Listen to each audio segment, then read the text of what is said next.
Halo Sobat Football Lovers, kembali lagi di channel Bal News 2. Nah, kali ini di channel ini kami membahas berita seputar olahraga sepak bola. Dari mulai berita timnas Indonesia, informasi Liga Indonesia, informasi Liga seputar internasional.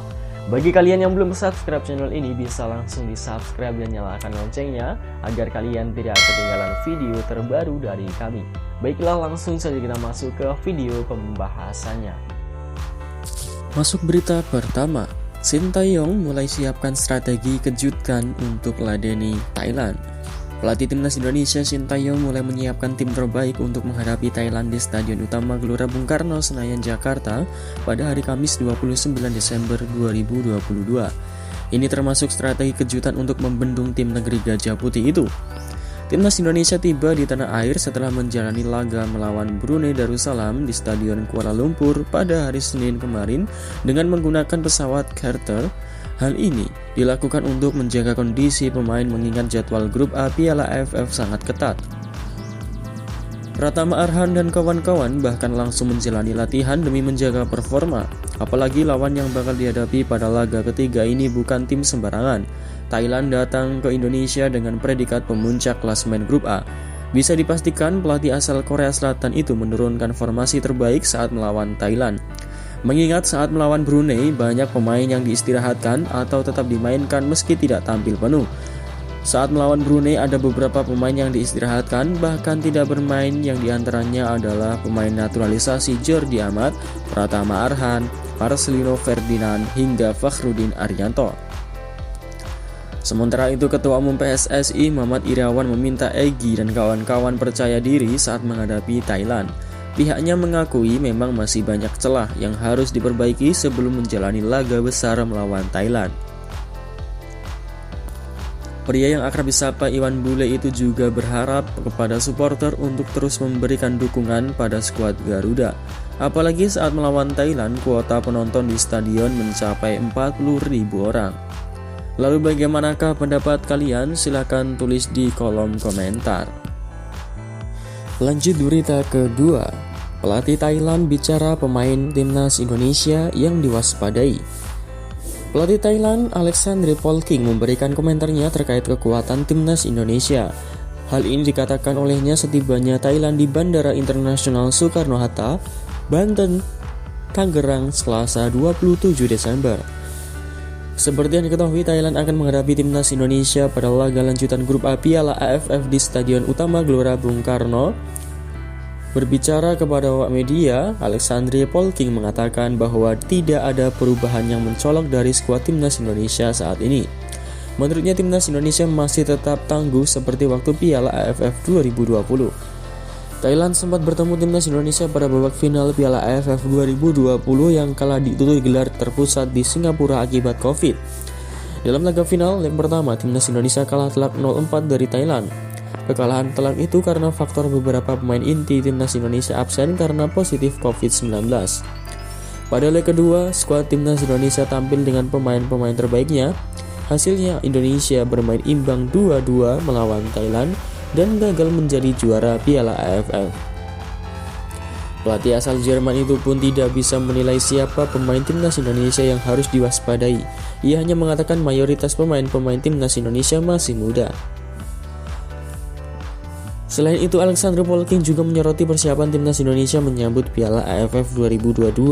Menurutnya, timnas Indonesia mempunyai waktu persiapan yang cukup panjang. Timnas Indonesia sudah menggelar pemusatan latihan sejak 28 November untuk tampil di Piala AFF. Meski begitu, tidak ada agenda uji coba yang dilakukan oleh tim Merah Putih.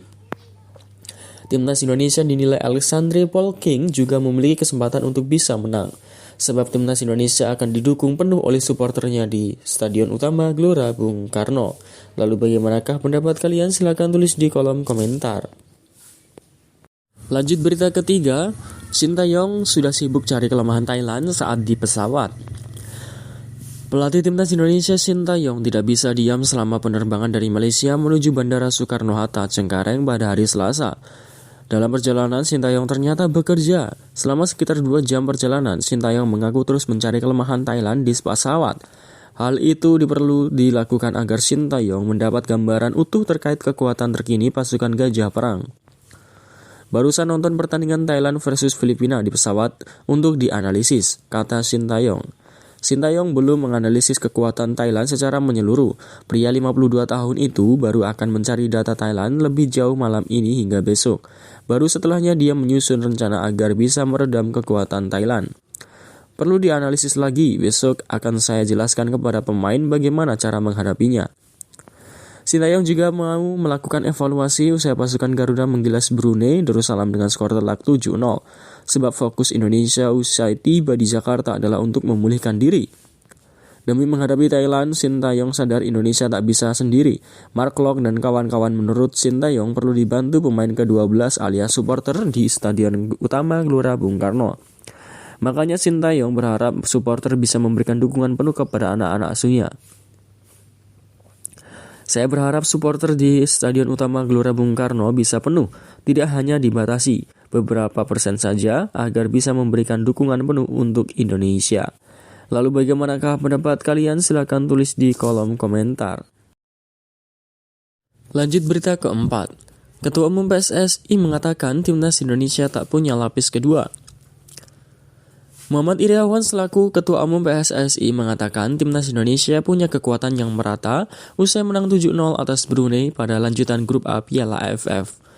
Timnas Indonesia meraih kemenangan penting 7-0 atas Brunei pada laga kedua Piala AFF. Kemenangan ini semakin membuka peluang Indonesia lolos ke semifinal Piala AFF. Sukses mengalahkan Brunei dengan skor telak juga terjadi setelah Sintayong melakukan rotasi pemain. Hanya Nadeo Argawinata, Asnawi Mangko Alam, dan Egy Maulana Fikri, 3 starter saat melawan Kamboja di pertandingan pertama yang kembali menjadi starter saat melawan Brunei. Irawan yang menyaksikan langsung Brunei versus Indonesia mengaku puas dengan kemenangan besar yang diraih tim Garuda. Iwan Bule tidak sepakat jika tim yang mengalahkan Brunei adalah tim pelapis kedua timnas Indonesia. Hasil melawan Brunei menunjukkan jika kualitas pemain timnas sama, tidak ada lapis kedua, semua bisa menunjukkan kemampuan terbaiknya, kata Irawan. 7 gol Indonesia ke gawang Brunei dicetak Sahrian Abimanyu, Dendi Sulistiawan, Egy Maulana Fikri, Iljaz Pasujevic, Ramadan Sananta, Mark Locke, dan Yakob Sayuri. Selain Egy dan Locke, kelima pemain lainnya yang mencetak gol bukan starter saat melawan Kamboja. Siapa pemain yang diturunkan pasti disesuaikan dengan kebutuhan tim. Seperti saat melawan Brunei maupun melawan Kamboja, lawan Thailand pasti ada rotasi. Rotasi pemain saat Indonesia mengalahkan Brunei sangat berguna jelang melawan Thailand di Stadion Utama Gelora Bung Karno. Pemain-pemain seperti Fahrudin, Jordi Amat, Pratama, hingga Ricky Kambuaya dipastikan punya kondisi fisik yang lebih bagus untuk melawan Thailand. Lalu bagaimanakah pendapat kalian? Silakan tulis di kolom komentar.